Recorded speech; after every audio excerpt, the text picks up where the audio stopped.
ভারত আমাদেরকে কয় পানি দিতাম না, কি কয় পানি দেব না, বাঙালি কি করে বাঁচে দেখবো। এই যে দেখুন দেখুন পেঁয়াজ বন্ধ করে দেব, খানা বন্ধ হয়ে যাবে, রসুন বন্ধ করে দেব। আমি বলি ভাই তোমরা গাঁজা বন্ধ করে দেওয়ার কিচ্ছু দরকার নেই, আমরা তোমাদেরকে ইলিশ দিয়েছি, তোমরা আমাদেরকে গাঁজা দিয়েছো। আলহামদুলিল্লাহ বাংলাদেশে ফসলের অভাব নাই, বাংলাদেশে আলুর অভাব নাই, বাংলাদেশে ক্ষেত খামারের অভাব নাই। তোমরা ভাই গাঁজা বন্ধ করো, আর তোমাদের থেকে আমাদের কোনো কিছু আবদার নাই, ঠিক কিনা জানে কর।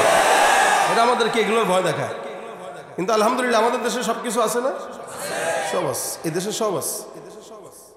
ভাইরা আমার দেখেন, এই যে আল্লাহ পাক রব্বুল আলামিন বলছেন যৌবনটা ইবাদতে কাটাইতে, অন্য কোনো নেশায় না, গাঁজায়ও না। আমাদের দেশে এই ভারত থেকে পাচার না হলে যুবকরা এগুলো পাইতো না, ওখান থেকে ওরাই পাঠায়, আবার আমাদেরকে হুঙ্কার দেয়।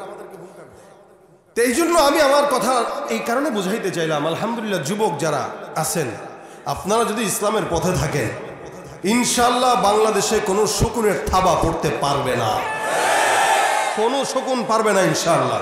কারণ আমরা 4 মাস আগেই দেশ স্বাধীনতার যুদ্ধে লড়াই করে জীবন দিয়ে দেখিয়েছি। ইমানের যুদ্ধে যদি জীবন দেওয়া লাগে, তখন যদি জীবন দেয় 1,500, এখন দিবে 1.5 লক্ষ ইমানের জন্য। এটা আমাদের ইমান, এটা আমাদের দেশের জন্য জীবন দিবে 1 লক্ষ, ইমানের জন্য জীবন দিবে 1 কোটি।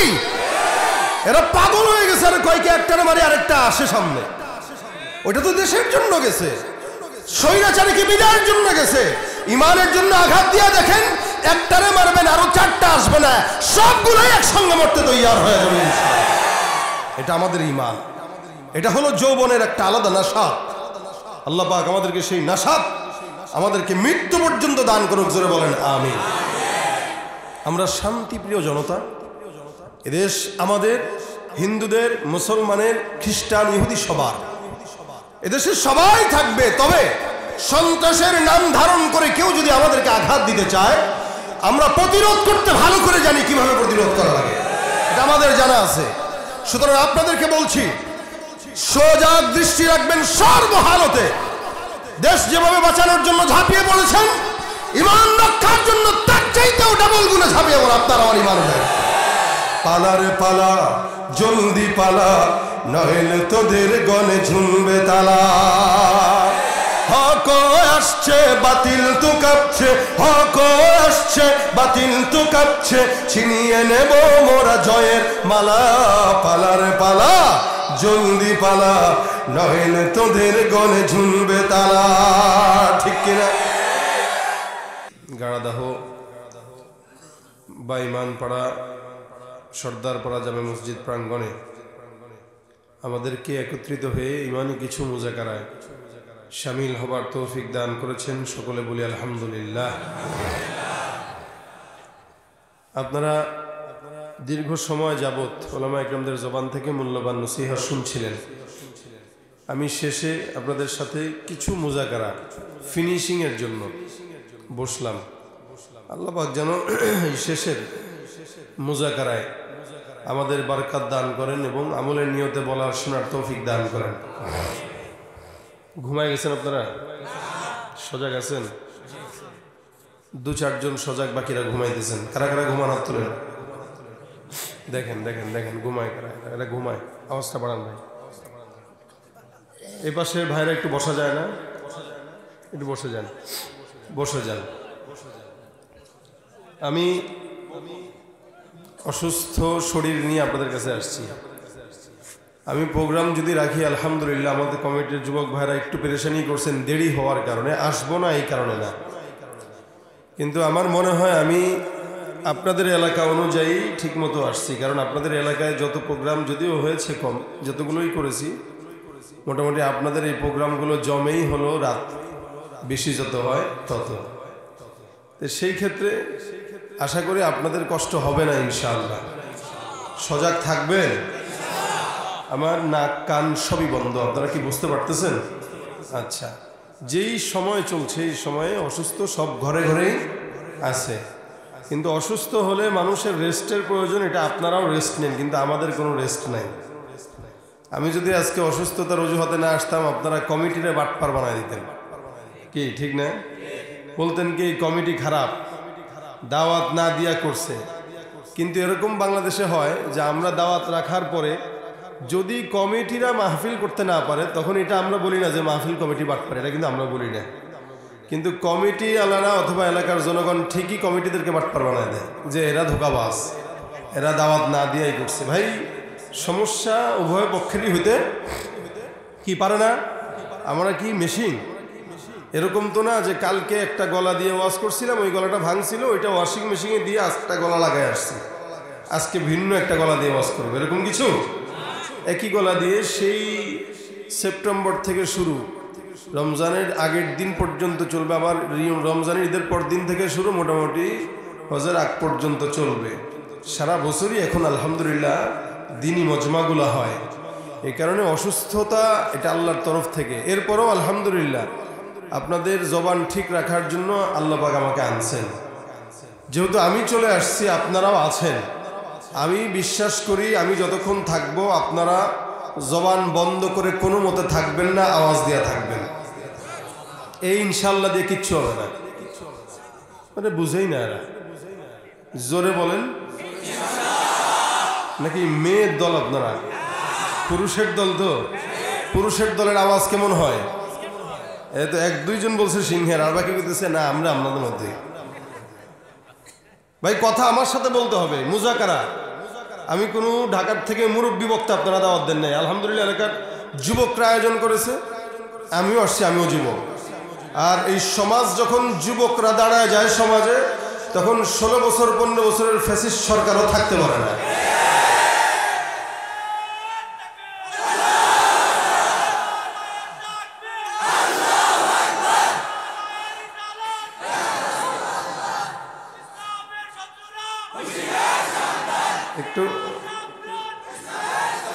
একটু খালি বারুদ জ্বালায় দিলেই হয়, কি বলেন ঠিক না?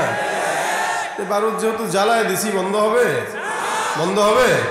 সমাজের যুবকরা যখন একসাথে হয়ে যায় তখন সমাজ পরিবর্তন হয়। বাংলাদেশের ইতিহাসে বিশ্বের বুকে যদি আপনি তাকান, কোন সরকার প্রধান পালিয়েছে এটার কোনো ইতিহাস নজির নাই, আমরা দেখি না। বাংলার যুবকরা যখন দাঁড়িয়ে গেছে, কোন রাজনৈতিক দল যেটা পারে নাই, বাংলার যুবকরা সেটা পেরেছে। এই যুবকদেরকে নিয়ে আওয়াজ করতে বসলে মহিলাদের মতো আওয়াজ, এটা মানা যাবে? আওয়াজ হবে কিসের মতো?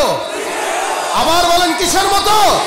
লড়াইয়ের ওই ময়দানেতে যেতে তোমাকে হবে, প্রয়োজনে সব রক্তটুকু জমিনেই ঢেলে দেবে।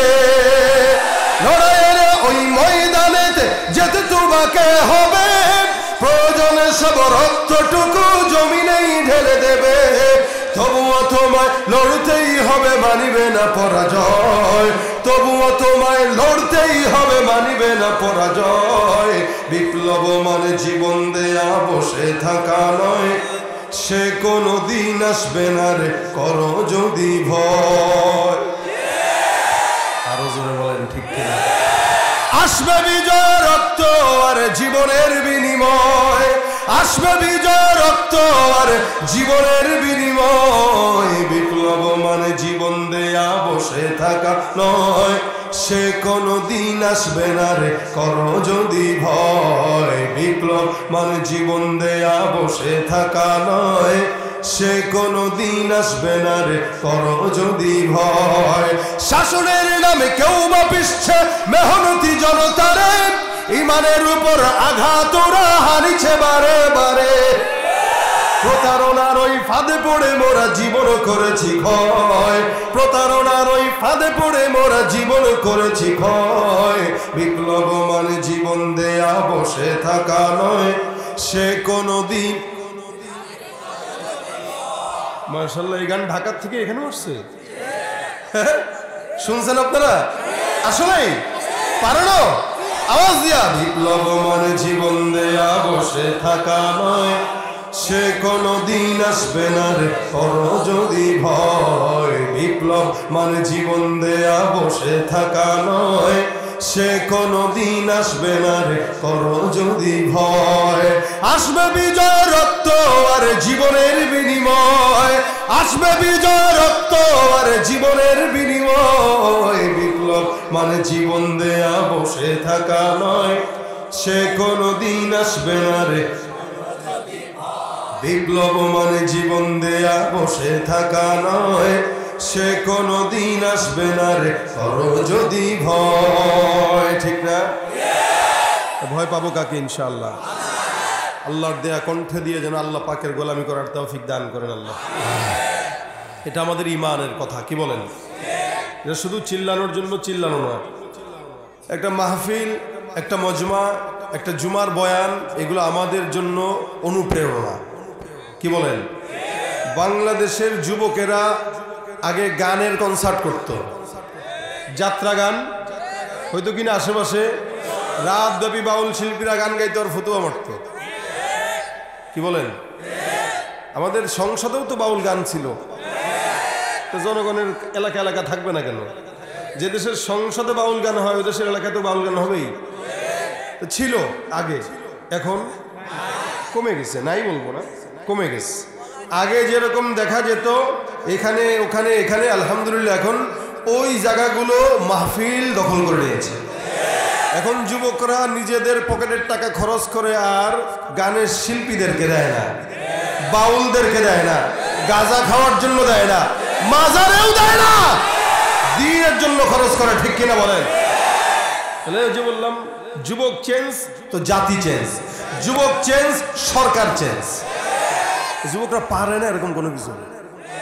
এজন্য সমাজের প্রত্যেকটা জায়গায় জায়গায় যুবকদেরকে দায়িত্ব দিলে সমাজ ঠিক হইতে বেশি দিন লাগে না। ভাইরা, একটা মুরব্বী এনারা দোয়া করবে আর যুবকরা কাজ করবে। সমাজের মুরব্বীরা আমাদেরকে দোয়া দিবেন, আমরা মুরব্বীদের কথা অনুযায়ী কাজ করব। কারণ মুরব্বীরা বয়স হয়ে গেলে নিজেদের বুদ্ধি বিবেচনা সব কমে যায়, এটা বয়সের কারণে। এটা আজকে আমার যেমন আছে, আমিও যখন 60 বছর হবে আমারও এটা থাকবে, কমে যাবে। আমরা এর আগেও দেখেছি, আপনারা দেখছেন কিনা জানি না, আমার চোখে একটা ভিডিও পড়ছে, যে কোনো একটা আগের হয়তো নেতৃস্থানীয় লোক, সে বক্তব্য দিচ্ছিল তো প্যান্ট খুলে গেছে। বুড়া মানুষ, আপনারা দেখছেন না মনে হয়, বক্তব্য দিতেছে প্যান্ট খুলে গেছে। আরেকজন স্যার স্যার প্যান্ট, তা স্যার স্যার বলে স্যারের প্যান্ট উঠাই দিচ্ছে, আর স্যারে বক্তব্য দিতেছে, স্যারের হুশও নাই। ওই যে বয়স হয়ে গেছে, প্যান্টের হুশ নাই, জনগণের হুশ থাকবে কোথায়? আর যুবক, একটা মুরব্বী আর জওয়ান, পার্থক্য আছে। যার কারণে আল্লাহ পাক রব্বুল আলামিনের হাবিব বলেন, কিয়ামতের ময়দানের সূর্য যখন 1 বিঘা উপরে থাকবে, তো ওই সময় আল্লাহ পাক 7 প্রকার মানুষকে আল্লাহ পাকের আরশের নিচে ছায়া দিবেন। এর ভিতরে 1 প্রকার হলো যে সমস্ত যুবকরা আল্লাহ পাকের ইবাদতে যৌবন কাল কাটাইছে। সুবহানাল্লাহ কয় না রে? ওয়াদা কার? তাহলে ওয়াদা সত্য হবে না? একটা মুরব্বী মানুষ, আমাদের দেশের মুশকিল হইল, আমাদের দেশের মুশকিল হইল, মুরব্বী হওয়ার পরে আমল করতে চায়, যৌবনকালে আমল করতে চায় না। মানে এটা যদি জিজ্ঞাসা করেন, ভাই তুই নামাজ পড়স না কেন? করবো না ভাই, 50 বছর হোক। ঠিক নেই ভাই? তুই রোজা রাখোস না কেন? ভাই বয়সে রোজা রাখলে মানায় মিয়া। হ্যাঁ, তুই দাঁড়িয়ে রাখোস না কেন? আমি মিয়া ধর, এটা দাঁড়িয়ে রাখার বয়স হয়ে, দাঁড়িয়ে রাখবে হুজুরেরা। তা তুমি কবে রাখবো? আমি রাখবো না, বিয়ে করলে। আচ্ছা, তো বিয়ে করো। দাঁড়িয়ে রাখলে তার মতে সুন্দর মেয়ে সে পাবে না, কিন্তু সে যেমন খবিসই পাবে যদি সে বিয়ের কারণে দাঁড়িয়ে না রাখে। একটা হলো আমি রাখতে পারতেছি না, আমার পরিস্থিতি, আমার আল্লাহ মাফ করুক। একটা হলো গুনাহ করে অনুভূতিও আছে, আরেকটা হলো গুনাহ যে করে এটার অনুভূতিও নেই, এটা খারাপ। আপনি মাথায় রাখেন, আমাদের দেশের মানুষের একটা মন মানসিকতা এরকম যে হজ করবো 60 বছর বয়সে। আমার সাথে একজনের দেখা হয়েছে এরকম, আমি জিজ্ঞাসা করছি, ভাই আপনি হজ করেন না কেন? টাকা পয়সা তো আল্লাহ পাক কম দেন নাই। শুনেন, আমি ভিন্ন চিন্তার মানুষ। জি জি বলেন। আমি চিন্তা করছি 50 বছর পর্যন্ত অকাম কুকাম গুনাহগারি যা আছে কইরা 50 বছর পরে হজটা করব, একটা মসজিদ নিজের গ্রামে জায়গা আছে, ওয়াকফ করে মসজিদ বানাবো, মসজিদের সভাপতি হয়ে যাব, 5 ওয়াক্ত নামাজ মসজিদে নিজে জামাতে নামাজ আদায় করব, তসবিহ তাহলিল আল্লাহ বিল্লাহ করব। কিন্তু 50 বছর আগে যদি এগুলো করে ফেলাই হজ, এরপর তার গুনাহ করা যাবে না। কারণ গুনাহ তো হবেই, আমি তো মানুষ। যুক্তি কি সুন্দর না? অনেক সুন্দর যুক্তি না? আরে আগের ভাই, আপনি 50 বছরের পরে যে হজ করবেন, আপনি বাঁচবেন কিনা? কেউ বাঁচবে? গ্যারান্টি আছে? মুরব্বীরা 70 বছর 80 বছর পর্যন্ত বেঁচে থাকে, যুবকেরা 21 বছরেই মারা যায়, হয় কিনা? এই বেটা যে আমার 50 বছরের কিচ্ছা শুনাইল, এই হইল হাল। এই জন্য হজের সফরে আমাদের বাংলাদেশের সব হাজি বুড়া, জোয়ান হাজি নাই। জোয়ান হাজি নাই। এই যে আমাদের মুরব্বী নাকি এবছর হজ করছে, তো মুরব্বীরে আর আমারা যদি জিজ্ঞাসা করেন, আমিও আল্লাহর রহমতে আল্লাহ করাইছে, তা আমরা তারা যদি জিজ্ঞাসা করেন, আমি বলবো আমি যেমনি করছি, মুরব্বী এমনি পারে নাই। কেন পারে নাই? কারণ উনি জামারায় পাথর মারতে যায়, ওরে আল্লাহ, এটা হবে না? আমাদেরই তো হয়তো, মুরব্বী মানুষের হবে না কেন? কিন্তু আমাদের দেশের মানুষের একটা চিন্তা হইল বয়স করে হজ করা, বয়স করে নামাজ পড়া, কিন্তু এটা ভুল। আপনি মুরব্বীরা জিজ্ঞাসা করেন, দেখছে উনি হাজি সাহেব বাংলা বিশ্বের সমস্ত বিশ্বে যত হাজিরা আছে অধিকাংশ যুবকরা যায়, একমাত্র বাংলাদেশ যেখান থেকে মুরব্বীরা হজ করতে যায়, জওয়ানরা যায় না। আমার আল্লাহ পাক 2016 সালেও হজে নিয়েছেন, আজ থেকে আরো 10 বছর আগে। আমি তখন ওই যে গ্রুপের সাথে গেছি, আমার ওই গ্রুপের মুরব্বীরা সব আমার সাথে। আমার কে চ্যাংরা, এই চ্যাংরা আপনার এলাকার লোক ভাষা না মোটামুটি, এদিকে মনে হয় চ্যাংরা কয় না। আমার একটা কয়, এই চ্যাংরা মানুষ, তুমি হজ করতে আসছো, বুঝো হজ? আমি কাকা, আমি একজন মাওলানা মানুষ। ও আচ্ছা ঠিক আছে। তো এত অল্প বয়সে মানুষ হজ করে নাকি? হ্যাঁ, তা আমার এসে বলতেছে এত অল্প বয়সে হজ করে। তা আমি কোথায় কবে করবো? তুমি হজের তো একটা গুরুত্ব বোঝার দরকার আছে। আমি কয় কি, আমি আলেম মানুষ, আমার হজের গুরুত্ব হয়ে বোঝায়। মানে চিন্তা করেন মস্তিষ্ক কোন জায়গায় যায় ঠেকছে। অথচ আপনি হজ যৌবন বয়সে করলে যতটুকু প্রপারলি করতে পারবেন, বুড়া বয়সে সেটা পারবেন না। এবার আমি হজের সফরে করে আমি হিসাব করলাম, মোটামুটি ফুল হজের 45 দিনের প্যাকেজে আমার না হয়তো 250 কিলোমিটার হাঁটা লাগছে। আপনি বলেন একটা বুড়া মানুষ কেমনে হাঁটবে? 250 হাঁটা লাগছে, এটা হাঁটতে হবে আপনাকে। তো সেই নাশাত আপনার যৌবন বয়সে থাকবে। একটা বুড়া বয়সের মানুষ এই শীতের রাত্রে উজু করতে গেলে দেখবেন ও কল চাপবে, একবার পানি নিবে, নিয়ে হাতটা ধুইল, কুলি করলো, নাকে পানি দিল, মুখ ধুইল, করে উজু শেষ, হয় কিনা? আমি কোনো মুরব্বীদেরকে কষ্ট দেওয়ার জন্য বলতেছি না, বাস্তব এটা। আবার মনে করেন পানি নিলেন, আবার সুন্দর করে পাটা একটু ধুতে যায়, যে এই পেটে একটা চাপ লাগছে, আবার শেষ। কিও না, এটা কথা বুঝে না। মানে কথাটা কি বুঝছেন? আমি মুখে বলি নাই, এমনি বুঝাইলাম আর কি। এক অজুর ভিতরে 2 বার অজু ভাঙে, যদি বয়স বেশি হয়। নাতি এই সমস্ত কার্যকলাপ দেখার কথা, দাদা এত হস হইলে হয়? দাদাকে হস তো রই করে বুঝিস, সময় আসলে কি হবে না সবার। আর জোয়ান হলে আসরের নামাজের জন্য অজু করবেন, এশার নামাজ পড়বেন, অজু ভাঙার কোনো সুরত নেই। এটা হলো যৌবন বয়সে। কারণ রাসূল বলেন, অশাবুন নাশা ফি ইবাদাতিল্লাহি তাআলা, 7 প্রকারের ভিতরে 1 প্রকার ওরা যারা যৌবনটা গাঁজা খেয়ে কাটাইছে। কি করে কাটাইছে? বলেন বলেন, কার ইবাদত? কার ইবাদত? ভারত আমাদেরকে কয় পানি দিতাম না, কি কয়? পানি দেব না, বাঙালি কি করে বাঁচে দেখবো। এই যে দেখুন দেখুন, পেঁয়াজ বন্ধ করে দেব, খানা বন্ধ হয়ে যাবে, রসুন বন্ধ করে দেব। আমি বলি ভাই, তোমরা গাঁজা বন্ধ করে দেওয়ার কিচ্ছু দরকার নেই। আমরা তোমাদেরকে ইলিশ দিয়েছি, তোমরা আমাদেরকে গাঁজা দিয়েছো। আলহামদুলিল্লাহ, বাংলাদেশে ফসলের অভাব নাই, বাংলাদেশে আলুর অভাব নাই, বাংলাদেশে ক্ষেত খামারের অভাব নাই। তোমরা ভাই গাঁজা বন্ধ করো, আর তোমাদের থেকে আমাদের কোনো কিছু আবদার নাই, ঠিক কিনা জানে? এটা আমাদেরকে এগুলোর ভয় দেখায়। কিন্তু আলহামদুলিল্লাহ আমাদের দেশে সবকিছু আছে না? সব আছে, এই দেশে সব আছে। ভাইরা আমার দেখেন, এই যে আল্লাহ পাক রব্বুল আলামিন বলছেন যৌবনটা ইবাদতে কাটাইতে, অন্য কোনো নেশায় না, গাঁজায়ও না। আমাদের দেশে এই ভারত থেকে পাচার না হলে যুবকরা এগুলো পাইতো না, ওখান থেকে ওরাই পাঠায়, আবার আমাদেরকে হুঙ্কার দেয়। তো এই জন্য আমি আমার কথা এই কারণে বুঝাইতে চাইলাম, আলহামদুলিল্লাহ যুবক যারা আছেন, আপনারা যদি ইসলামের পথে থাকেন, ইনশাল্লাহ বাংলাদেশে কোনো শকুনের থাবা পড়তে পারবে না, কোনো শকুন পারবে না ইনশাল্লাহ। কারণ আমরা 4 মাস আগেই দেশ স্বাধীনতার যুদ্ধে লড়াই করে জীবন দিয়ে দেখিয়েছি। ইমানের যুদ্ধে যদি জীবন দেওয়া লাগে, তখন যদি জীবন দেয় ১৫০০, এখন দিবে ১.৫ লক্ষ ইমানের জন্য। ঠিক না? এটা আমাদের ইমান, এটা আমাদের দেশের জন্য জীবন দিবে ১ লক্ষ, ইমানের জন্য জীবন দিবে ১ কোটি। এরা পাগল হয়ে গেছে, আর কয়েকে একটারে মারি আরেকটা আসে সামনে।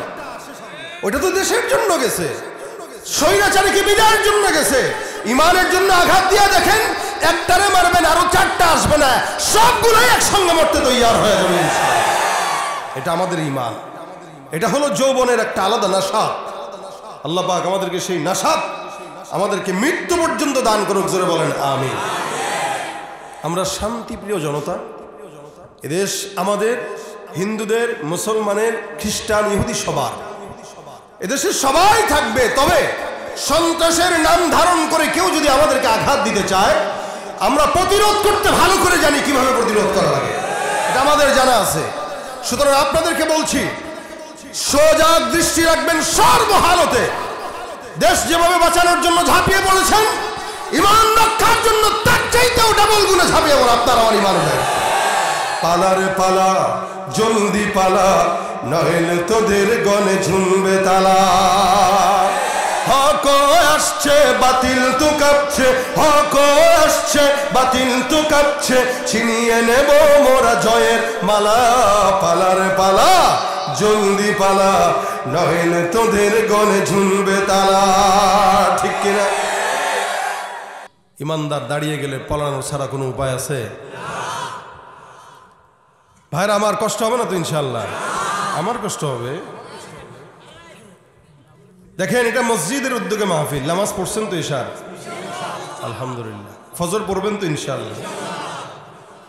5 ওয়াক্ত নামাজ, এটা আমাদের উপরে কি নফল না তো? না, ফরজ। নামাজ যেমন ফরজ, নামাজ যেমন ইবাদত, নামাজ যেমন দামি, আল্লাহর ঘর যেখানে নামাজ হয় ওই ঘরটাও। এই জন্য আল্লাহ পাক রব্বুল আলামিন বান্দাকে নামাজের পরিপূর্ণ ফজিলত বর্ণনা করে এতটুকু শুধু বলেছেন, নামাজটা কি? আল্লাহ বলেন যে নামাজটা এমন একটা ইবাদত, কেউ যদি এটা ঠিক মতো আদায় করে, তার গোপন ইচ্ছা অনিচ্ছা সব গুনাহ থেকে নামাজ থেকে হেফাজত করবে। এতটুকু দেখেন কত বড় কথা এটা। তার মানে আপনি অজান্তে কোনো গুনাহ করতেছেন, নিজের অজান্তে কোনো গুনাহ করবেন, আল্লাহ পাক ডাক দিয়া বলেন নামাজ যদি কেউ ঠিক মতো পড়ে, তো নিজের অজানা গুনাহ থেকেও বান্দা বাঁচবে, জানা গুনাহ থেকে তো বাঁচবেই ইনশাআল্লাহ। এজন্য আল্লাহ বলেন ইন্নাস সালাতা তানহা আনিল ফাহশাই ওয়াল মুনকার, নিশ্চয়ই নামাজ বান্দার ফাহেশা মুনকার সব গুনাহ থেকে কি করে? হেফাজত করে, বাঁচায় রাখে, বিরত রাখে। ফাহশা আর মুনকার হইল, ফাহশা মানে ইচ্ছাকৃত গুনাহ, ফাহেশা গুনাহ খারাপ কাজ। আমি আপনাকে গালি দিলাম, এটা ফাহেশা কাজ। আমি নোংরা কথা বললাম, এটা ফাহেশা কাজ। আর মুনকার গুনাহ হলো যেই গুনাহটা আমি জানি না যেটা গুনাহ, কিন্তু আমি করতেছি, অর্থাৎ ইবাদত মনে করে কোনো গুনাহকে করা। যেমন ঘুষ খায় আমাদের দেশের মানুষ, ঘুষটারে মনে করে ভাই এটা তো আমার হাদিয়া। কি বলেন? সুদ খায়, ব্যাংকের থেকে সুদ নেয়, সুদ নিয়ে ভাই এটা সুদ না, এটা ইন্টারেস্ট। নামটা কি করে খালি চেঞ্জ করে। আবার অনেকে কয় ভাই আমি সুদ খাই না, আমি এটা মুনাফা খাই। মুনাফা আরবি নাম না, আরবি নাম কি? মুনাফা। এই চিন্তা করছে কি রে, মুনাফা যেহেতু লেখা আছে তার মানে এটা হারাম হতে পারে না। তবে আমি সুদ খাই না ভাই, আমি মুনাফা খাই। সুদের টাকা ধরিও না, লা হাওলা ওয়ালা কুওয়াতা ইল্লা বিল্লাহ। কি বলেন হুজুর? তা তুমি মুনাফা খাও, মুনাফা যা সুদও তা, ইন্টারেস্ট যা সুদও তা।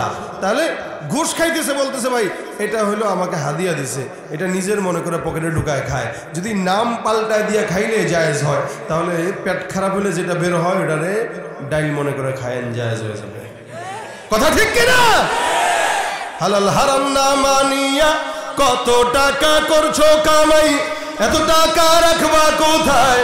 কাফনের তো পকেটে নাই। হালাল হারাম না মানিয়া কত টাকা করছো কামাই, এত টাকা রাখবা কোথায়, কাফনের তো পকেট নাই, টাকা পয়সা লইয়া কি কেউ কবরে গেছে, কি জবাব দিবি রে তুই আল্লাহর কাছে, কি জবাব দিবি রে তুই আল্লাহর কাছে, ওরে মানুষ হইছ বেহুশ দুনিয়ার পিছে, কি জবাব দিবি রে তুই আল্লাহর কাছে। ঠিক কিনা? তাহলে হারাম রে হালাল বানায় খাইবেন, কথা কয় না? ও মুরব্বী উঠে কোথায় মুরব্বী? থাক থাক থাক, পোষা বসছে ভাই, অনেকক্ষণ ধরে বসে থাকলে আসবেই না। তা আসলে আপনারা একটা কাজ করবেন, দাঁড়ায় আঙ্গুল একটা উঠাইবেন, কি ঠিক আছে নি? মানে কি? হ্যাঁ হ্যাঁ, তাহলে বুঝবো যে আপনি চাইতেছেন, নাহলে মনে করবো আমার ওয়াজ মনে আপনার পছন্দ হইতেছে না, নাকি? জমে জমে বসেন, টেনশন নাই। আপনাদের এই জায়গায় আসতে যায় আমরাও ইস্তেঞ্জা করার সুযোগ পাইনি, কারণ যেই কঠিন প্যারার ভিতরে আসছি, রোডে গাড়ি চলছে 140-50, বুঝেন? আপনারা তো মোটামুটি গাড়িতে যদি উঠায় 140-50 টান দেয়, আপনি বলবেন আব্বা গাড়িটা থামান, ঠিক আছে না? আলহামদুলিল্লাহ আসছি, নন স্টপ চলবে ইনশাল্লাহ। সজাগ থাকবেন, ওয়াজও হবে, গজলও। তবে আমি বেশি কোনো ওয়াজ করে অভ্যস্ত না, টেনশন নাই, কষ্ট দেব না বেশি। হ্যাঁ, তাহলে ভাই শুনেন, আল্লাহ পাক রব্বুল আলামিন আমাদেরকে নামাজ দিয়েছেন, যেটা করলে জানা অজানা সব গুনাহ থেকে কি করা যায়? বাঁচা যায়।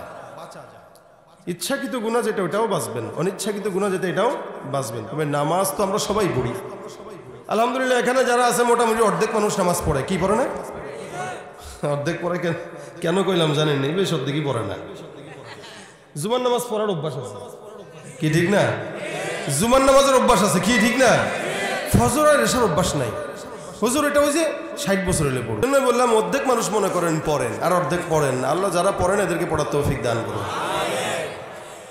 এই জন্যই যারা পড়ে, এরপরেও যারা পড়ে, নামাজও পড়ে গুনাও, নামাজও পড়ে জেনাও, নামাজও পড়ে চুরিও করে, নামাজও পড়ে চাঁদাবাজিও করে। বিশাল বড় হাজি সাহেব, কিন্তু উনি চাঁদাবাজি ছাড়া চলে না। দোকানে গেলে চাঁদাবাজিটা আগে ওনাকে দেওয়া লাগে দোকান নিতে গেলে। কিন্তু অনেক বড় দাড়ি, লম্বা পাগড়িও আছে, জুব্বাও আছে, সুবহানাল্লাহ সুবহানাল্লাহ জিকিরে তসবিহও। আমাদের দেশে একটা দরবেশ খ্যাত মানুষ ছিলেন না, সুবহানাল্লাহ। এই দরবেশটা লাস্টে প্যারায় পরে দাড়ি পর্যন্ত কাটছে। তার মানে বোঝা গেল এতদিন যা করছেন সব দেখাইন না। সুতরাং এই যে নামাজ ঠিক না হলে এগুলাই হবে। এই কারণে আল্লাহ বলছেন নামাজ যদি কারো শুদ্ধ হয়, নামাজ যদি কারো ঠিক হয়, ইচ্ছা অনিচ্ছা সব গুনাহ নামাজ তাকে বাঁচায় দিবে। ইন্নাস সালাতা তানহা আনিল ফাহশাই ওয়াল মুনকার ওয়া লাযিকরুল্লাহি আকবার। নামাজটাকে আল্লাহ পাক রব্বুল আলামিন আল্লাহর সবচেয়ে বড় জিকির বলেছেন। সবচাইতে বড় জিকির হইল সালাত। এটার মতো জিকির আর নাই, কারণ নামাজটা এমন একটা ইবাদত। আল্লাহর নবী বলেন, বান্দা নামাজের মাধ্যমে আল্লাহর সঙ্গে বান্দা 5 ওয়াক্ত 5 বার দৈনন্দিন কথা বলে।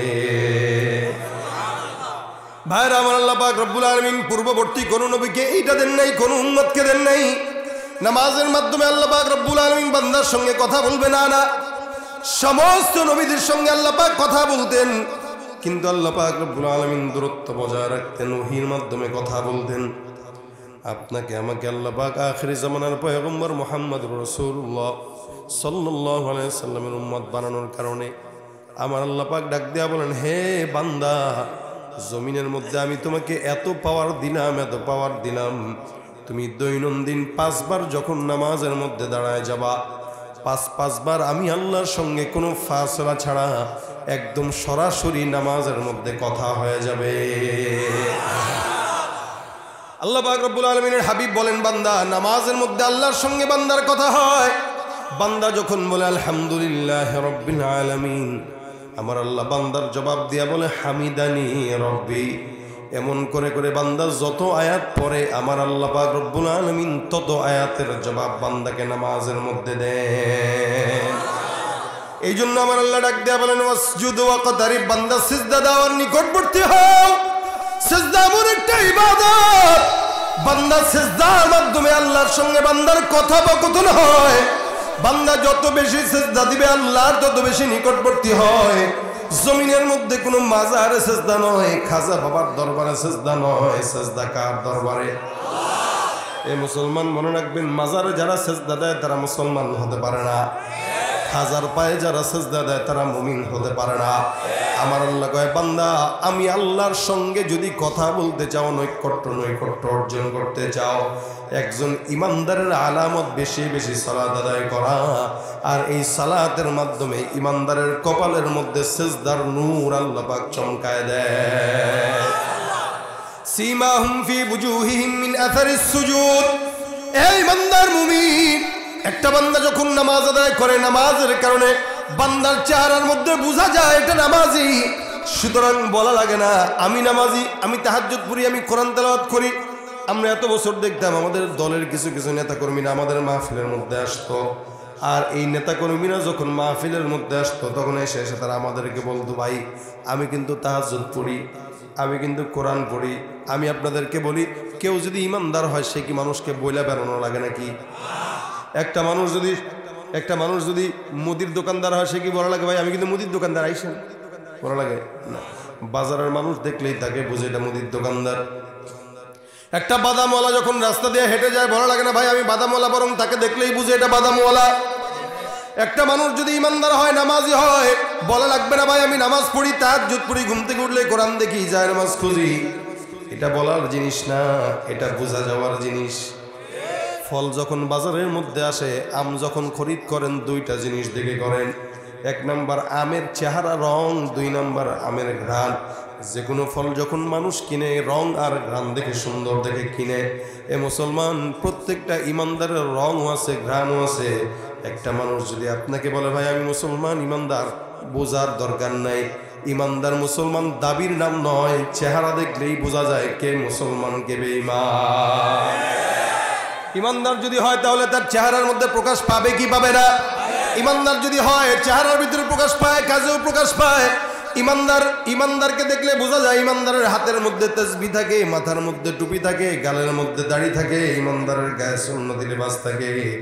আর যারা নেতা, তাদের হাতের মধ্যে দেখলেও বোঝা যায় হাতে ব্রেসলেট থাকে। নেতাদের কানের মধ্যে কখনো কখনো দুলও থাকে, নেতাদের চুলের মধ্যে ডিজাইনটাও থাকে ভিন্ন। তার মানে ইমানদারের আলামত ভিন্ন, বেঈমানের আলামত ভিন্ন। প্রকাশ করা লাগে না, চেহারা দেখলেই বোঝা যায় কে নামাজি, কে ইমানদার, কে বেঈমান। এ ভাইরা আমার, আমাদের সমাজে মুসলমান দাবি করেনওয়ালা লোকের অভাব নাই, কিন্তু মুসলমান খাঁটি ইমানদার বান্দার বড়ই অভাব। এত এত কোটি কোটি মুসলমানের মধ্যে দেখবেন ফজরের নামাজে মসজিদে নামাজ পড়তে যাবেন মুসল্লি মাত্র 10 জন। কতগুলা মানুষ মাহফিলে শুনছেন, আসছেন? এতগুলা মানুষ কি ফজরে হবে? কিন্তু মোটামুটি অধিকাংশ আপনারা এলাকারই না? এই এলাকার কয়জন? এই এলাকার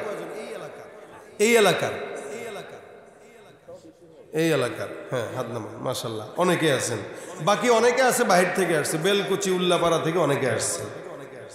তাহলে এই যে যারা হাত তুললেন, আপনারা ফজরের সময় ইমাম সাহেবের দায়িত্ব দিয়েন তো এরা আসে কিনা মসজিদে? দেখবেন মাশাআল্লাহ দিলে এদের সবাই ঘুমের মধ্যেই নামাজ সেরে দিছে, কি ঠিক না? রমজান এলে রাখো না রোজা, দিনকে করো আঘাত, পয়সা কড়ির নেই তো অভাব, দাও না তো যাকাত। তুমি রমজান এলে রাখো না রোজা, দিনকে করো আঘাত, পয়সা কড়ির নেই তো অভাব, দাও না তো যাকাত। তুমি ইমানদারির বড়াই করো, নেই তোমার ইমান, তুমি ইমানদারির বড়াই করো, নেই তোমার ইমান। তুমি কেমন মুসলমান, তুমি কেমন মুসলমান, তুমি নামাজের সাথে নাই পরিচয়, মানো না কোরআন, নামাজের সাথে নাই পরিচয়, মানো না কোরআন। তুমি মুসলমান, তুমি কেমন মুসলমান, তুমি নবীর উম্মত দাবি করো, সুন্নাহ মানো না, নবীর অপমানে তোমার হৃদয় কাঁদে না। বিজাতীয় সংস্কৃতিতে সপেছ পরাণ, তুমি বিজাতীয় সংস্কৃতিতে সপেছ পরাণ। তুমি কেমন মুসলমান, আছে না নাই? সুদের টাকায় প্রাসাদে গড়, ঘুষ ছাড়ো না, দিন দুঃখী না খেয়ে মরে খবর রাখো না। তুমি সুদের টাকায় প্রাসাদ গড়ো, ঘুষ ছাড়ো না, দিন দুঃখী না খেয়ে মরে খবর রাখো না। তুমি ঘুষ খেয়ে অবিচার করো সাজিয়া প্রধান, তুমি ঘুষ খেয়ে অবিচার করো সাজিয়া প্রধান। তুমি কেমন মুসলমান, তুমি কেমন মুসলমান, নামাজের সাথে নাই পরিচয়, মানো না কোরআন। তুমি কেমন মুসলমান, তুমি কেমন মুসলমান, ঠিক কিনা? মুসলমান হলে নামাজ দরকার আছে তো, সবার আছে। 5 ওয়াক্ত নামাজ আল্লাহ পাক ফরজ করেছেন, কারণ আল্লাহ পাক রব্বুল আলামিন বলেন আকিমুস সালাহ। আল্লাহ পাক বান্দাকে সালাত প্রতিষ্ঠার কথা বললেন, আদায়ের জন্য বলেন নাই। কোরআনের 80 জায়গার উপরে আল্লাহ পাক রব্বুল আলামিন নামাজের কথা বললেন। একটা জায়গাতেও আল্লাহ পাক রব্বুল আলামিন সব জায়গায় বলছেন তোমরা নামাজ কায়েম করো। কেন নামাজ কায়েম করার কথা বললেন? নামাজ কায়েম এক জিনিস, আদায় আরেক জিনিস। আদায় হলো আপনি পড়লেন, নিজে একা পড়লেন, অন্যকে পড়ুক বা না পড়ুক আপনার কোনো মাথা ব্যথা নাই। কায়েম বলা হয় আপনি নিজে পড়বেন, সংসারে সন্তানকে পড়াবেন, বিবিকে পড়াবেন, মাকে পড়াবেন, বাবাকে পড়াবেন, এলাকার মধ্যে নামাজের মেহনত করে মানুষকে নামাজি বানায় দিবেন। আল্লাহ বলেন আকিমুস সালাত, তোমরা নামাজ প্রতিষ্ঠা করো।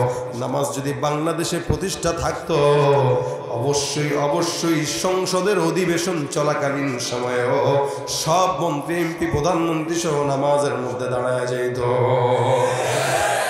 যদি প্রতিষ্ঠা থাকতো তাহলে সংসদ থেকে সংসার পর্যন্ত নামাজ থাকতো। প্রতিষ্ঠা নাই, আদায় আছে, যার কারণে বাপে পড়ে, ছেলে নাক টেনে ঘুমায়। আর যদি প্রতিষ্ঠা হইতো, বাবাও পড়তো, ছেলেও পড়তো। সৌদিতে মোটামুটি প্রতিষ্ঠা আছে, হ্যাঁ, কেউ পড়ুক বা না পড়ুক সেটা ভিন্ন হিসাব, প্রতিষ্ঠা আছে। অর্থাৎ নামাজের সময় দোকান খোলা থাকলেই জরিমানা। নামাজের আজান হয়ে গেছে, দোকানের শাটার বন্ধ। আমাদের বাংলাদেশে যদি এটা থাকতো তাহলে আলহামদুলিল্লাহ বাংলাদেশের মানুষগুলাও নামাজি হয়ে যেত। এই জন্য নামাজটাও আগে ঠিক যদি হয়, বান্দার সব ঠিক হয়ে যায়। আমার আল্লাহ বলেন ইন্নাস সালাতা তানহা আনিল ফাহশাই ওয়াল মুনকার। নামাজ এমন একটা ইবাদত যে ইবাদতটা বান্দার ফাহশা মুনকার গুনাহ থেকে বাঁচায়। নামাজ এই কারণে আল্লাহর নবী ডাক দিয়া বলেন কিয়ামতের ময়দানে আমার আল্লাহ বান্দা দান করছে কিনা এটার দিকে তাকাবে না। আল্লাহ পাক রব্বুল আলামিন দেখবে না বান্দা কত সুন্দর, কত ঈমান নিয়ে আসছে। আল্লাহর হাবিব বলেন কিয়ামতের ময়দানে আল্লাহর রাসূল সাল্লাল্লাহু আলাইহি ওয়াসাল্লাম হাদিসে বর্ণনা করেন আউয়ালু মা ইউহাসাবু বিহিল আবদু ইয়াউমাল কিয়ামাতিস সালাহ। আল্লাহ পাক কিয়ামতের ময়দানে সর্বপ্রথম বান্দার থেকে যে হিসাবটা নেবে সেটা হলো কিসের হিসাব? তার মানে নামাজ কয়েকটা পড়লাম। এই জন্য 7 বছর থেকে বাচ্চাকে নামাজের জন্য প্রস্তুত করা, 10 বছর হয়ে গেলে নামাজ না পড়লে মার দেওয়া, এটা রাসূলের আদেশ। 7 বছর থেকেই নামাজের জন্য প্রস্তুত করাবেন, নামাজে মসজিদে নিয়ে যাবেন, বাচ্চাকে নামাজের তালকিন দিবেন, বাবা নামাজ পড়ো, নামাজ পড়ো, নামাজ পড়ো। 10 হয়ে গেছে, এবার নামাজ পড়তেই হবে। আর যখন বালেগ হয়ে গেছে তখন তো পড়া ছাড়া কোনো উপায় নেই, ফরজ, এটা ফরজ। এই জন্য ভাইয়েরা আমার, নামাজটা যদি ঠিক মতো আদায় হয় গুনাহ কমে যাবে। আমাদের দেশের নামাজ ঠিক মতো নাই, যার কারণে গুনাহ কমে না। নামাজও পড়ে ঘুষ খায়, নামাজও পড়ে জিনাও করে। মসজিদে নামাজ পড়া বের হইছে, বেরটা হয় সাথে সাথে চায়ের দোকানে যায়, অমুকের গিবত তমুকের গিবত, তার মানে নামাজ কবুল হয় নাই। নামাজ যদি ঠিক মতো আদায় হতো, মসজিদ থেকে নামাজ পড়ে বের হওয়ার পর তার সামনে যদি কেউ গিবত করতে বলতো, ভাই মাত্র নামাজটা পড়ে বেরিয়েছি, আস্তাগফিরুল্লাহ, গিবত করেন না। কারণ নামাজটা বান্দার সমস্ত গুনাহ থেকে কি করে, কি করে। ঘরের বউ নামাজ পড়ে না, আপনি নিজে নামাজ পড়ে পড়ে উল্টায় দেন, কিন্তু বউ নামাজ পড়ে না, কেমনে পড়বে? বিয়া যখন করছেন তখন তো বুঝেন নাই, দাড়ি কাইটা সুন্দরী মায়ের জন্য বিয়া করছেন, যার কারণে ঘরে বউ ঢুকে নাই, ইবলিস ঢুকছে।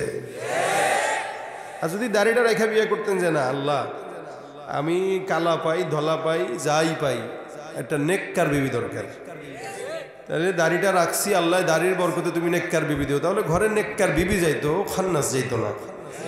আমাদের যুবকেরা সুন্দর বিয়ে করার জন্য এমন পাগল হয়, দাড়ি মারি কাইটা হ্যাঁ এত স্মার্ট হয়েছে, চুল রাখছে এরকম যেন স্মৃতিসৌধ। স্মৃতিসৌধ দেখছেন আপনারা? এই চোখা, এরকম করে যে চোখা, ওর চুলের ডিজাইনও চোখা, এদিকে কোনো চুল নাই, দুপাশে কোনো চুল নাই, টাক্কু, এদিক দিয়ে কিছু সজারুর কাটার মতো চুল রেখে দিয়েছে মাঝখানে, হাঁটুর মধ্যে সিরা, রানে সিরা, পাছায়ও সিরা, আছে কিনা? গ্রামে আসছে ঢাকার থেকে, হুন্ডার চু চু করে চালায় আসছে, এনে এনে সিরা। চাষি দেখা কয়, বাজান গো কোন জায়গায় অ্যাক্সিডেন্ট করছে? এই বড় পান একটু দিই, পায়ে ডইলা দিই। কিসের বড়, কিসের অ্যাক্সিডেন্ট? কয় অ্যাক্সিডেন্ট করছিস না হুন্ডা? কয় কে কইছে আপনারা? কয় যে হাঁটুতে সিরা। তার মানে মনে হয় রোডে পড়া কোনো মতো স্লিপ খায় হাঁটুটা ছিঁড়ছে। কয় রে খালা কি কয় এটা? বসুন্ধরা সিঁড়ি থেকে 5,000 টাকা দিয়ে কিনছে, এটা স্টাইল, এটা সিরা না। আল্লাহ কয় তুই টাকার মালিক হইতে পারবি, কিন্তু সিরাটাই পরা লাগবে। তুই মালিক হইলেও তুই সিরাটাই পরবি, ফকিন্নির মতোই থাকবি, কারণ পড়া খাওয়া এগুলো আমি আল্লাহর তরফ থেকে হয়। টাকা কামাইতে পারলেই খাওয়া যায় না, পড়া যায়। অনেকে টাকা কামায়, আজীবন টাকা কামায়, কিন্তু পড়তে পারে না, খাইতেও পারে না। আর মসজিদের ইমামরা দাওয়াত দিয়ে দেখেন তো, কি বলেন? যাই দিবেন তাই খাবে, আলহামদুলিল্লাহ। রুচি আছে না নাই? আজকে এক মুরব্বীর সাথে বসছে, কই মুরব্বী, কোন জায়গায় জানি আসেনি, মাশাআল্লাহ মুরব্বী দিয়ে মিষ্টি খাচ্ছে ভালো। আমি কই কাকা এই বয়সে তো মিষ্টি খাইছেন, এটা অনেক বেশি। কয় আমার ডায়াবেটিস নাই, আলহামদুলিল্লাহ। এই যে হুজুর মানুষ যারা ইমানদারের উপরে, ইমানের পথে যারা থাকে, আলহামদুলিল্লাহ এদের রোগ বালাই কিছুটা কম থাকে। আর যারা অন্য লেভেলের থাকে, এরা টাকা কামায় ঠিকই, চাটা পর্যন্ত চিনি ছাড়া খাওয়া লাগে, কি ঠিক না? টাকা যেই পথে কামাইছে ভাই, এগুলো একটাও ভালো পথে না। আমাদের দেশের অধিকাংশ মানুষ হারাম পথে টাকা কামায়, বিশেষ করে যারা রাজনীতি করে, এরা আঙ্গুল ফুলে কলা গাছ হয়ে যায়। কালকে রাজনীতির দলে যোগ দিছে, পরের দিন দেখবেন এর 5তলা বিল্ডিং, কিরে ভাই পাইলি কই? কেবল আলাদিনের চেরাক। এই চেরাক বেশি দিন টিকে না, ক্ষমতা যতদিন ততদিন, ক্ষমতা শেষ চেরাক পুইরা ছাই হয়ে যায়। কথা ঠিক কিনা বলেন? লাইন যদি ভালো থাকে, ভাই কেউ রাগ করতেছেন আপনারা? আবার রাগ করেন না, রাগ করেন। রাগ করবে কে? ভালো কথা তো কে রাগ করবে? যারা করার কথা ছিল এরা আছে, আর যারা করার কথা আরো যদি একদল থাকে, এরা এখনো ক্ষমতায়। সুতরাং রাগ করার কেউ নাই, সবাই সমান। কথা ক্লিয়ার না? ক্লিয়ার? যাদের হাতে যায় ক্ষমতা, দেশ যেন বাপের ভিটা, রাখতে চেয়ার শুরু করে বিদেশিদের পাচাটা।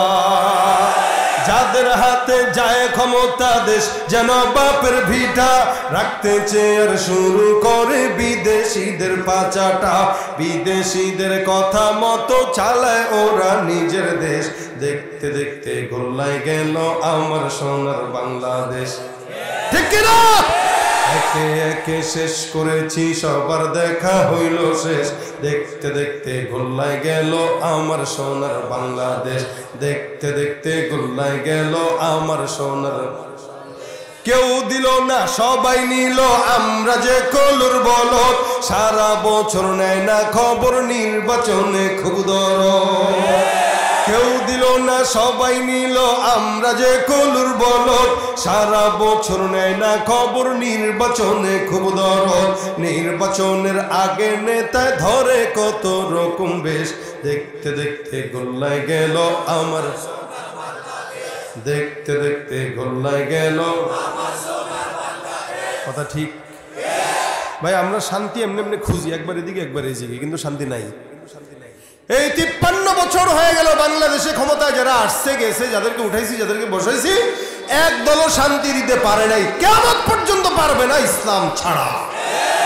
শান্তি যদি পেতে চান, কোরআন সুন্নাহ দরকার আছে না নাই? কোরআন আছে যেখানে, আমরা আছি সেখানে। মাশাআল্লাহ, মুরব্বিদের যে আওয়াজ, হ্যাঁ আলহামদুলিল্লাহ, এনারা তো আমার চেয়ে ভালো জবান। আল্লাহ সুস্থতার হায়াত দান করুন। কষ্ট হইতেছে না বাবা? না, বুড়া মানুষ তো, এমন তো টাইম মতো ঘুমায় অভ্যস্ত। আমরা রাত জাগা পাখি, আমাদের রাতে ঘুম হয় না, ফজরের পর থেকে নিয়ে 11টা পর্যন্ত ঘুমাই। আর আপনারা রাত জেগে অভ্যস্ত না, আপনারা ঘুমাই অভ্যস্ত। লেকিন আপনারা সারা রাত কি করেন? ফেসবুক চালান?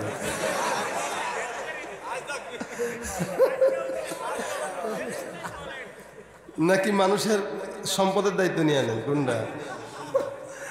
আবেগে ঠেলায় গেলেছেন, শুনুন ভাই,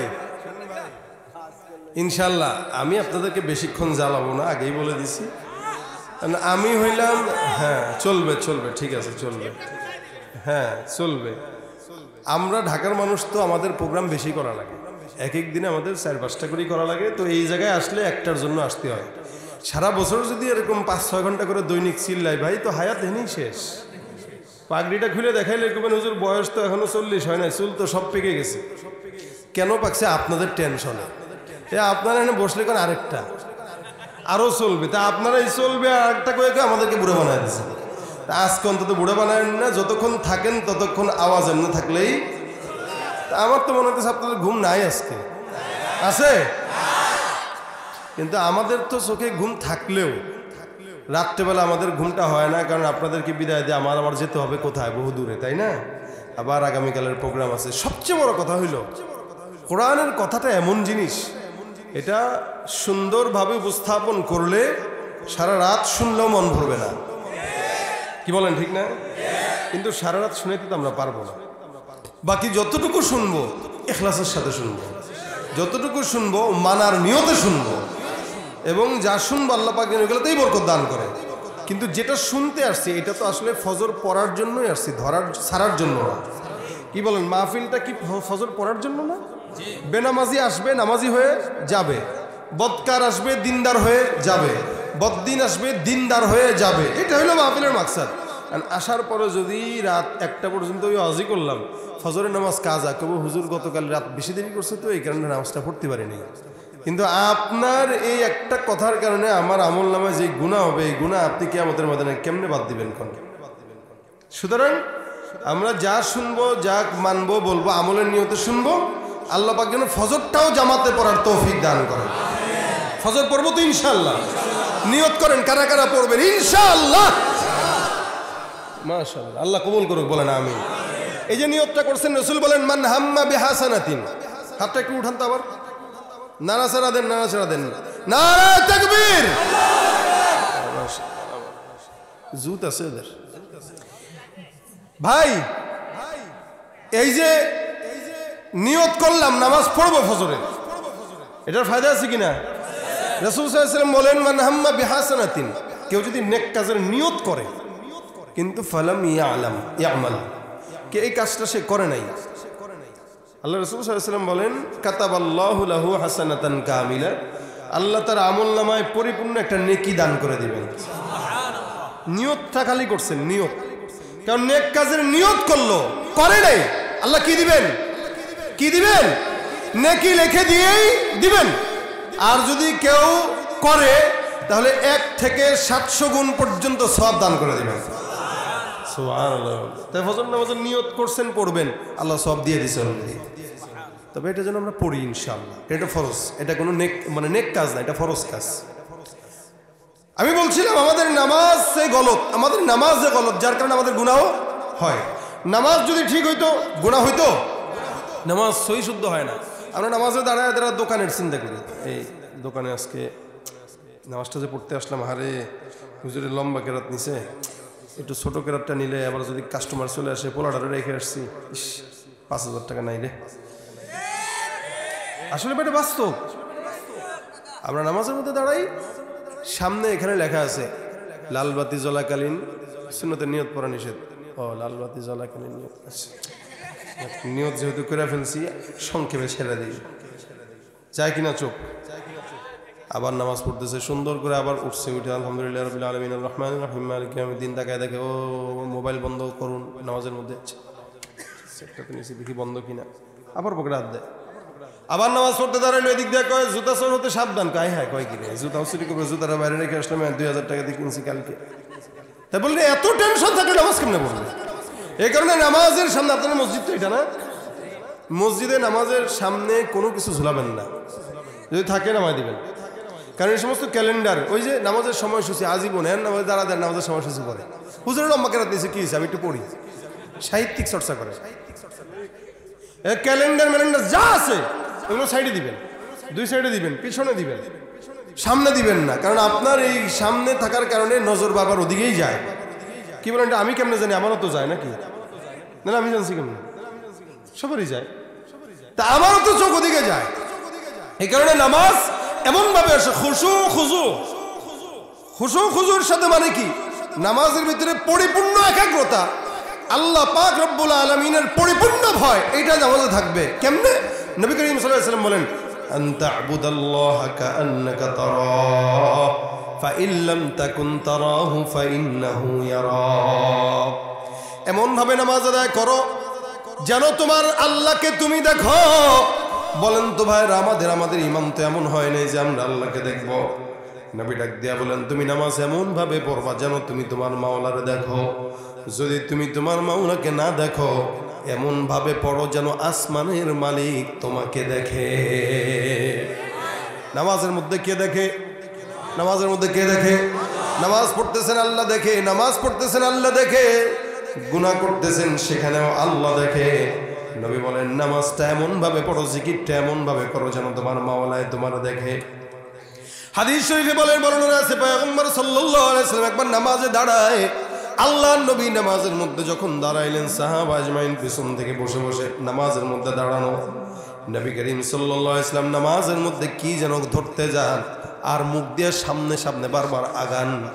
নবী আমার ডাক দিয়ে নামাজ যখন শেষ করলেন, সাহাবা আজমাইন ডাক দিয়ে বলেন, ইয়া রাসূলুল্লাহ, নামাজের মধ্যে আপনাকে বারবার দেখলাম সামনের দিকে কেবল যেন কি ধরতে যান, কি খাইতে যান।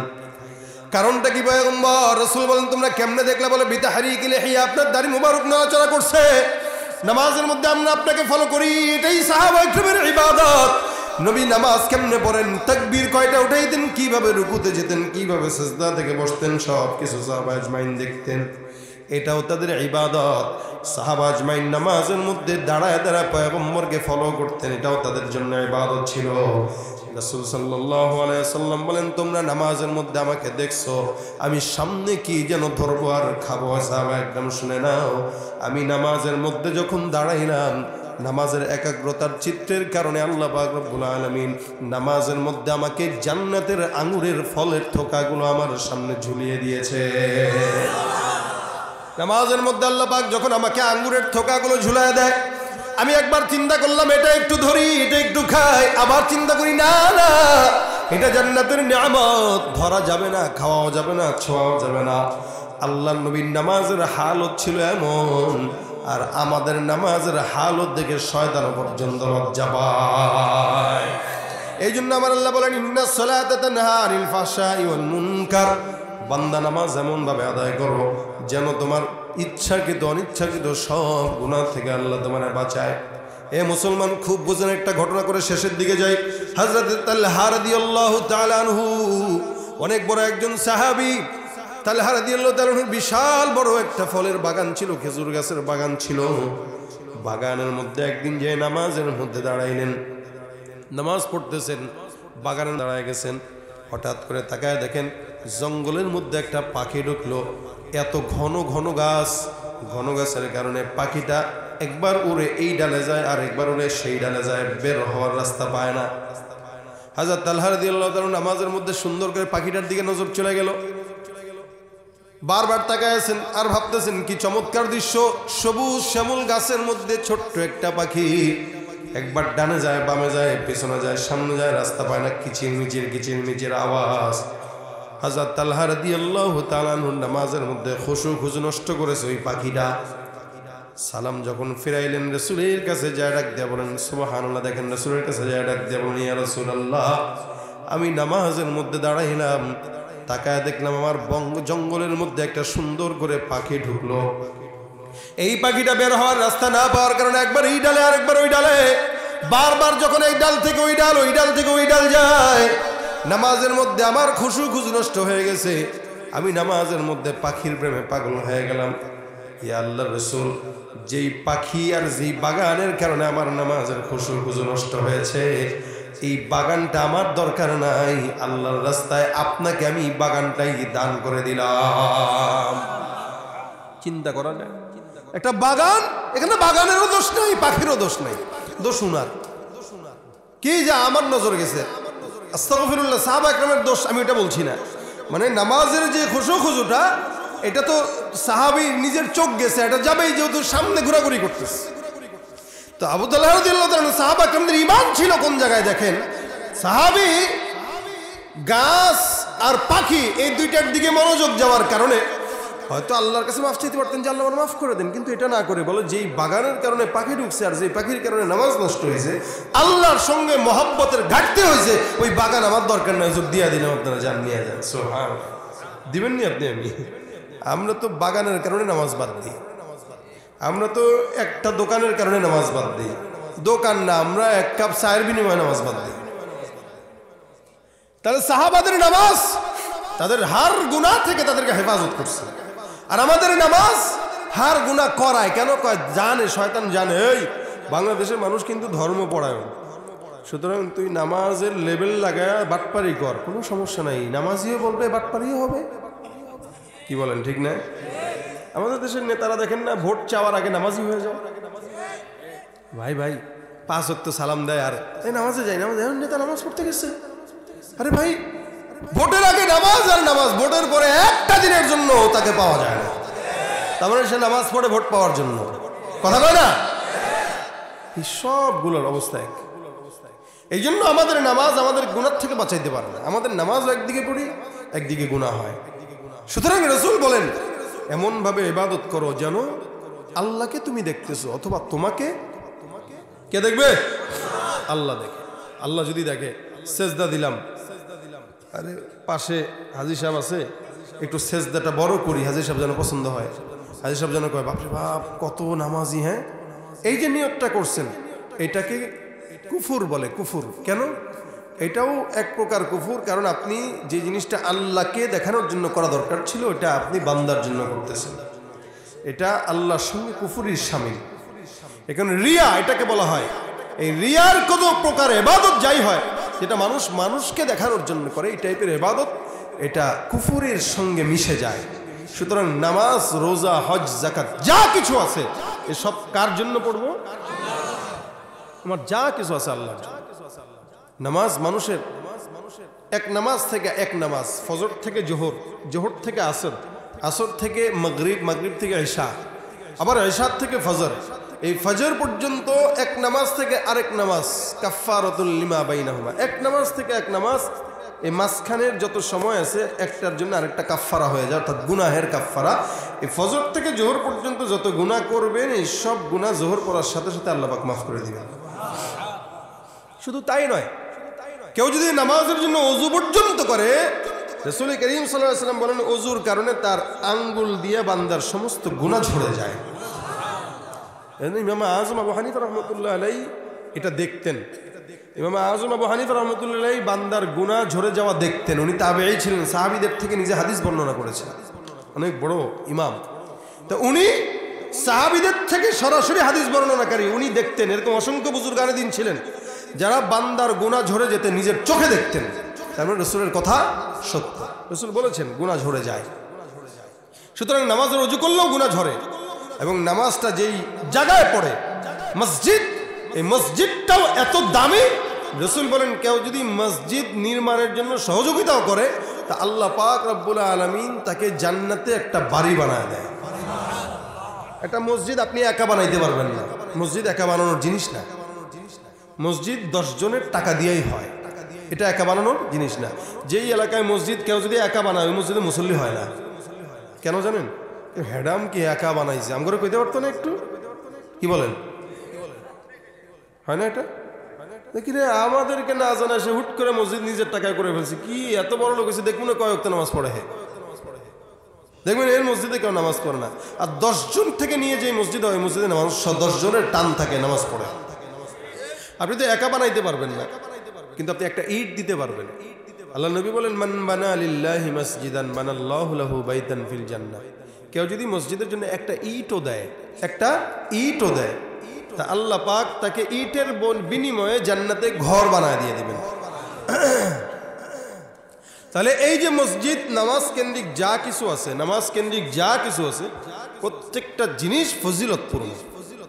আমরা আজকে থেকে নিয়ত করব 5 ওয়াক্ত নামাজ জামাতের সাথে আদায় করব ইনশাআল্লাহ। জোরে বলেন, এটা হলো আজকের সবক। 5 ওয়াক্ত নামাজ পড়ার চেষ্টা করবেন, যুবকরা বিশেষ করে। 5 ওয়াক্ত নামাজ ঠিকমতো আদায় করার চেষ্টা করবেন। প্রত্যেকটা যুবক নামাজি হয়ে গেলে সমাজের ইনশাল্লাহ কোনো অবক্ষয় থাকবে না। আর এই মসজিদের জন্য আপনারা যার যতটুকু সামর্থ্য আছে, যার যতটুকু সুযোগ আছে ততটুকু দান করবেন। আলহামদুলিল্লাহ আজকে অনেকেই দান করেছেন, মসজিদের জন্য অনেকেই দিয়েছেন। হ্যাঁ, সেই ক্ষেত্রে যারা এখনো দিতে পারেন নাই, আমি কিছু ভাইদেরকে ভিতরে ঢুকতে বলবো। আপনারা একটু ভিতরে ঢুকে যান, যারা দিতে পারেন নাই আপনারা একটু তাদেরকে দান করেন। 10 টাকা 100 টাকার একটা নোট দিবেন, 100 টাকার একটা নোট প্রত্যেকেই দিবেন। একটু আমার কমিটির ভাইরা ভিতরে ঢুকে যান, আপনারা তাদের হাতে 100 টাকার করে একটা নোট দান করে দেন, 100 টাকার করে একটা নোট দান করে দেন, ইনশাল্লাহ আল্লাহ বরকত দিবে।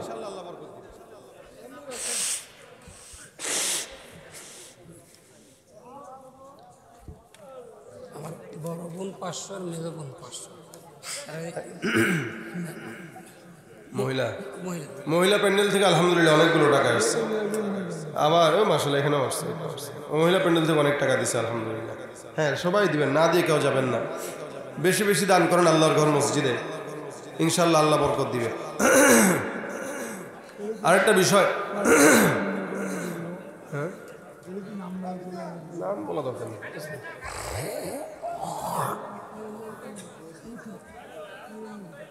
আরেকটা বিষয়, উঠাউঠি করবেন না ইনশাল্লাহ।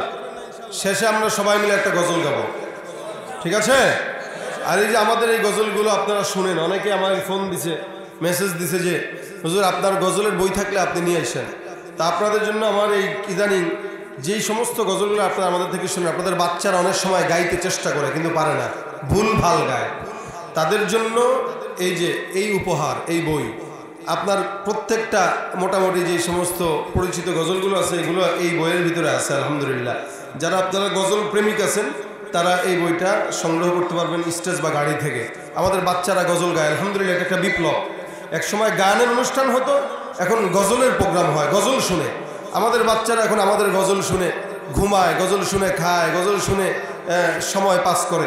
তো এইটা একটা ভালো দিক, নয়তো তো ওই মমতাজের গান গাইতো, অন্যগুলো শুনতো, আমাদেরটা শুনতো না। আলহামদুলিল্লাহ আল্লাহ পাক আমাদের এই বিপ্লবকে যেন কবুল করে।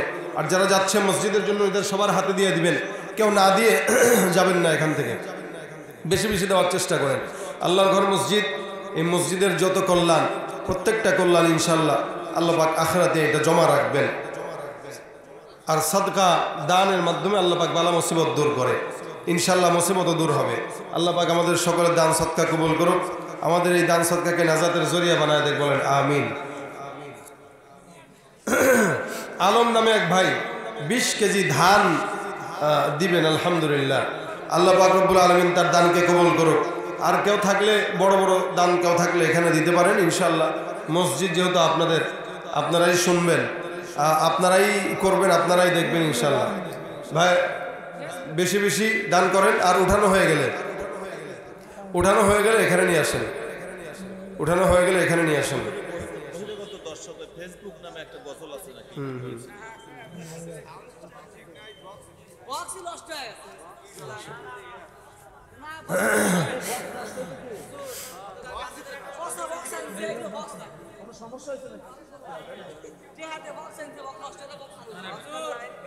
বক্সের লাইনগুলো ঠিক করো।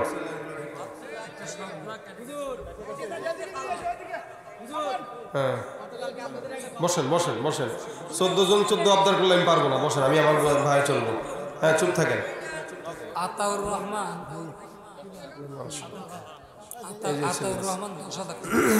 রহমান 10,000 টাকা দিচ্ছে আলহামদুলিল্লাহ। আল্লাহ দানকে কবুল করুক।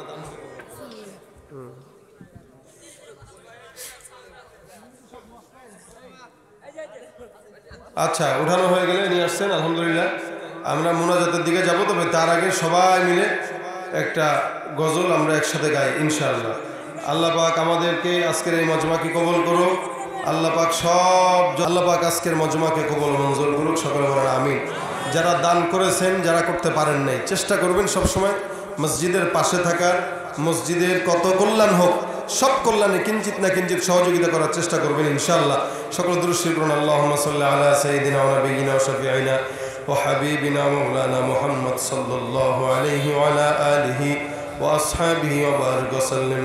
আস্তাগফিরুল্লাহ রাব্বি মিন কুল্লি যানবিন ওয়া আতুবু ইলাইহি লা হাওলা ওয়া লা কুওয়াতা ইল্লা বিল্লাহিল আলিয়্যিল আযীম আল্লাহুম্মা আনতাস সালাম রব্বানা যালামনা আনফুসানা ওয়া ইল্লাম তাগফির লানা ওয়া তারহামনা লানাকুনান্না মিনাল খাসিরিন ربنا فاغفر لنا ذنوبنا وكفر عنا سيئاتنا وتوفنا مع الأبرار رب اغفر لي ولوالدي وللمؤمنين يوم يقوم الحساب আয় আল্লাহ মেহেরবানি করে আজকের মজমাকে কবুল ও মঞ্জুর করে নাও যা আলোচনা হয়েছে আমল করার তৌফিক দাও আল্লাহ ভুল ত্রুটি থাকলে ক্ষমা করে দাও সবগুলো মদিনার রওজা মুবারকে পৌঁছায় দাও আয় আল্লাহ আমাদের মধ্যে যারা অসুস্থ আল্লাহ সুস্থতার হায়াত দান করে দাও অভাবগ্রস্তদের অভাব দূর করে দাও ঋণগ্রস্তদের ঋণ পরিশোধ করার তৌফিক দান করে দাও বিপদগ্রস্তদের বিপদ থেকে হেফাজত করো আয় আল্লাহ মা বোনদেরকে পর্দার বিধান মেনে চলার তৌফিক দাও সকল গোপন রোগ থেকে হেফাজত করো আমাদের বিবি সন্তানদেরকে আল্লাহ তুমি সুস্থতার হায়াত দান করে দাও আয় আল্লাহ মসজিদের উদ্যোগে মাহফিল যে সমস্ত যুবকরা কষ্ট করেছে প্রত্যেকটা যুবককে দিনদার নেককার বানায় দাও যুবকদেরকে দ্বীনের খাদেম বানায় দাও গুনাহ থেকে হেফাজত করো পাঁচ ওয়াক্ত নামাজি বানায় দাও মসজিদের সকল হাজত গাইবি খাজানা থেকে পূরণ করে দাও আয় আল্লাহ মেহেরবানি করে আল্লাহ আমাদের মধ্যে যাদের মা বাবা অন্ধকার কবরে শুয়ে আছে মালিক প্রত্যেকটা মা বাবার কবরগুলোকে তুমি জান্নাতের বাগান বানায় দাও আয় আল্লাহ যাদের মা বাবা বেঁচে আছে সুস্থতার হায়াত দাও মা বাবার খেদমত করার তৌফিক দান করে দাও ছোটদেরকে স্নেহ আর বড়দেরকে সম্মান করার তৌফিক দান করে দাও আয় আল্লাহ মেহেরবানি করে আমাদের সকলকে তোমার হাবিবের দেখানো পথে চলার তৌফিক দান করে দাও اللهم صل على محمد النبي الأمي وعلى آله وسلم تسليما رب ارحمهما كما ربياني صغيرا رب ارحمهما كما ربياني صغيرا سبحان ربك رب العزة عما يصفون وسلام على المرسلين والحمد لله رب العالمين السلام عليكم ورحمة الله